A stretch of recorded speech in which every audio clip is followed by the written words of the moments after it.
Europe में यानी France में फैल गया था। कब? जब लुईस सोलह को फांसी पर चढ़ा दिया गया, तब वहाँ का संविधान बना एवं वहाँ पर समानता, स्वतंत्रता, भद्रता का बात आ गया। लेकिन इसमें एक वर्ग था, उसको बोलते पादरी वर्ग, वो अपने आप को सबसे उच्च मानता था। वो अपने आप को राजा घोषित कर लिया। करने के बाद वो क्या किया पुनः फिर जनता पर अपना अधिकार स्थापित कर दिया, जिसमें कि अब जनता लोग इसमें था कि अब किस तरीके से हम लोग इससे निजात पाएंगे। तो वहाँ पे आता है एक आदमी, इसका नाम था नेपोलियन बोनापार्ट। कब आता है? 1799 ईस्वी में, जो कि 40 युद्ध विजय करके आता, यानी 40 युद्ध जीत गया था। अब लोगों में ये भावना होगा जो 40 युद्ध जीत के आया ऑटोमेटिक जाहिर सी बात है वो तो हम लोग जिताएगा ही। वो क्या करता है?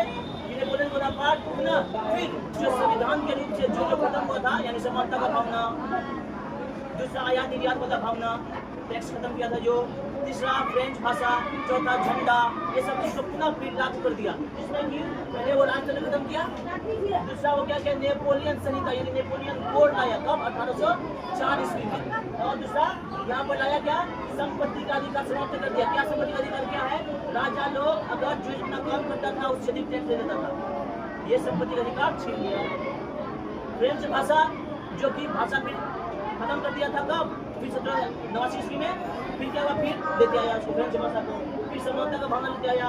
और जन्मजात अधिकार मतलब हुआ बाप का बड़ा बेटा कोई सब मिलता था, इसको खत्म कर दिया गया। जो बेटा केपेबल होगा उसी को मिलेगा। और सबसे अच्छा काम क्या कि यहाँ पर योग्यता के अनुसार, किसके अनुसार? योग्यता के अनुसार क्या नियुक्ति होता था। जैसे कि अभी हम लोग क्या हो रहा है, एग्जाम होता है ना, एग्जाम में जिसका जितना अच्छा नंबर आएगा वही सबसे नौकरी मिलता है। उसी तरह अपने हिसाब से को भी लगा कि जो भी अच्छा आदमी जो जिस योग्यता के अनुसार काम करेगा उसको उस तरीके का ओहदा मिलेगा। ये कौन लगाया? Napoleon Bonaparte. अब क्या होता है कि यूरोप महादेश में, फ्रांस में वो क्या किया? फ्रांस को आजाद कर दिया। अब बगल में देश था, ये फ्रांस है, बगल में था इंग्लैंड,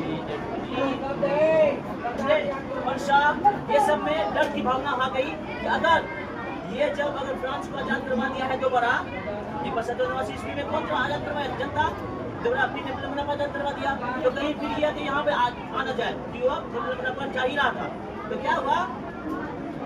इंग्लैंड में वो क्या करता है? इंग्लैंड, फ्रांस, रूस और वर्षा, ये 4 देश मिलकर नेपोलियन बोनापार्ट के साथ युद्ध छेड़ देता है। क्या करता है?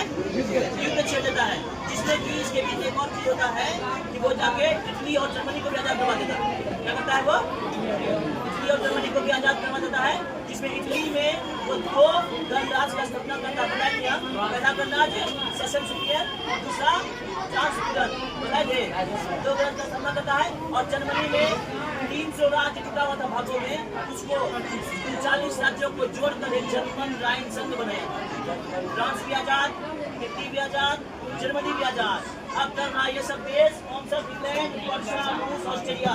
जब वहाँ आजाद कराया तो कहीं यहाँ पर भी आना जाए, इसके बीच में चलो से युद्ध करते हैं। अब क्या हुआ? नेपोलियन बोनापार्ट को चेतावनी दिया कि हम तुमसे युद्ध करेंगे। नेपोलियन बोनापार्ट करता है कि वहाँ पर लोगों को क्या करता है? जो सैनिक में नहीं था उसको सैनिक में डालता था कि चलो तुम सैनिक बनो, जो नहीं करना चाहता उसको भी सैनिक बनवाता था। तो वहाँ के लोगों में क्या हुआ? इसके प्रति, नेपोलियन बोनापार्ट के प्रति अब अच्छा का भावना नहीं रहा।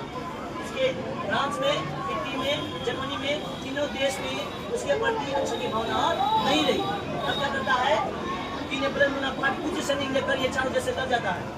अब बताओ ये 4 देश कहाँ पे वो अकेला कुछ सैनिक जीत पाएगा? नहीं। 1815 में युद्ध होता है जिसका नाम है वाटरलू का युद्ध। क्या होता है? वाटरलू का युद्ध में नेपोलियन बोनापार्ट की हार हो जाती है। वो क्या होता है? हार जाता है। अब उसको ये 4 देश मिला के पकड़ता है और कैदी करके, यानी कैद बना के उसको ले जाता है अटलांटिक महासागर के सेंट हेलेना द्वीप पर, जो कि यहाँ पर है। सेंट हेलेना द्वीप पर यहाँ पर उसको लेके जाता है और उसको बंदी बना के जेल में बंद कर देता है, जिसमें कि वो 1821 ईस्वी में उसके मृत्यु हुई। ठीक है, ये पढ़ाई क्या आपको कि फ्रांस दोबारा कैसे आजाद हुआ? 1789 आजाद हो गया था ना। फिर जो पादी वर्ग था अपने आप को क्या किया? राजा घोषित कर दिया। फिर जो क्या था 1799 में आबाद तो नेपोलियन बोनापार्ट ना युद्ध जीत के 40 युद्ध जीत के आता है। और जीत के आता है तो किराए में खत्म करता है, समानता का भाव लाता है, आयाती जय पे खत्म करता है, उसके बाद संपत्ति का अधिकार लाता है, जन्मजात के अधिकार छीनता है और लाता है क्या फ्रेंच भाषा, ये सब लाता है कौन? नेपोलियन बोनापार्ट 1940 में। अब धीरे धीरे हो जाता है क्या? फ्रांस के बाद जाता है इटली। इटली में वो आजाद करने के 2 गणराज्य खत्म करता है। पहला गणराज्य का नाम है सेल्सियन गणराज्य और दूसरा का नाम है ट्रांसमिलियन गणराज्य। ये दोनों गणराज्य बना के वहाँ इटली का आदमी को भी आजाद कर दिया। फिर आता है जर्मनी। जर्मनी में भी 300 राज्य में से 40 राज्य 40 राज्य को जोड़कर वो बनता है जर्मन राइन संघ। जर्मन भी आजाद हो जाता है। इसके बीच में क्या होता है? जो 4 देश था, ये 4 देश लड़ता है उससे। अब क्या होगा? वो हर देश में जा जाके वो राष्ट्रवाद का भावना डाल रहा है। अगर वो ऐसा करेगा तो मेरा देश भी आ जाएगा और हम क्या हो जाएंगे? हार जाएंगे। इससे क्या होगा? चलो अपना युद्ध करते हैं। ये बोनापार्ट से वो 4 देश में युद्ध करेगा। क्या है? कब आना था? नाम क्या है? और कहाँ पर उसको ले गया था?